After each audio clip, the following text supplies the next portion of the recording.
ગરમીમાં ખાવાની મજા પડે તેવો એકદમ ક્રીમી અને ટેસ્ટી હોમમેડ શ્રીખંડ ક્યારેય ટ્રાય ના કર્યો હોય તો મારી આ રેસીપી જરૂરથી ટ્રાય કરો. શ્રીખંડ બનાવવા માટે સૌથી પહેલાં દહીં બનાવવાનું છે અને તેના માટે તપેલામાં ફૂલ ફેટ મિલ્ક લેવાનો છે. 1.5 લીટર દૂધનો ઉપયોગ કર્યો છે. દૂધને હુંફાળું ગરમ કરી લેવાનું છે અને ગેસની આંચ બંધ કરી દેવાની છે.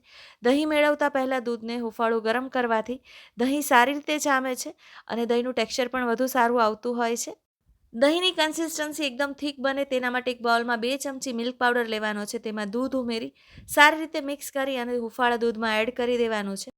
મિલ્ક પાવડરથી દહીં વધુ ક્રીમી અને થીક બનતું હોય છે. ના હોય તો અવોઇડ પણ કરી શકાય.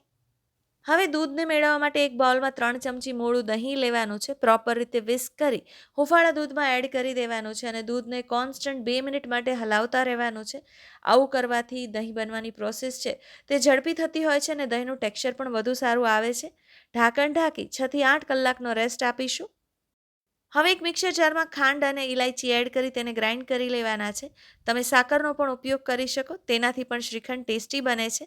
6 કલાકનો રેસ્ટ આપ્યા પછી દહીં સારી રીતે જામી ગયું છે અને પીસીસ કરી શકાય એટલી થીક કન્સિસ્ટન્સીમાં જામ્યું છે.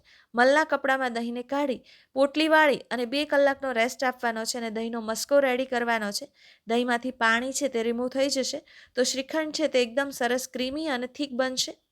દહીંને કપડામાં બાંધી અને રેફ્રિજરેટરમાં પણ રેસ્ટ આપી શકાય કે જેનાથી દહીંનો મસ્કો છે તે એકદમ ઠંડો રેડી થતો હોય છે. 2 કલાકનો રેસ્ટ આપ્યા પછી બાંધેલું દહીં તૈયાર છે. તેમાં ગ્રાઇન્ડ કરીને રાખેલી ખાંડ અને ઇલાયચી પાવડર એડ કરી દેવાના છે. આ મિશ્રણમાંથી ઘણી બધી ફ્લેવરના શ્રીખંડ બનાવી શકાય છે. અત્યારે આપણે કેસર પિસ્તા લીધું છે. દૂધમાં પલાળેલું કેસર છે તે 1 થી 2 ચમચી એડ કરવાનું છે. ત્યારબાદ કટ કરીને રાખેલા કાજુ બદામ અને પિસ્તા ઉમેરીશું. બધું સારી રીતે મિક્સ કરી લેવાનું છે અને શ્રીખંડને ઠંડો કરી અને સર્વ કરવાનો છે. તો ઉનાળાની આ સિઝનમાં મારી આ શ્રીખંડની રેસીપી જરૂરથી ટ્રાય કરો અને મને કમેન્ટ્સમાં જણાવો કે તમને મારી રેસીપી કેવી લાગી.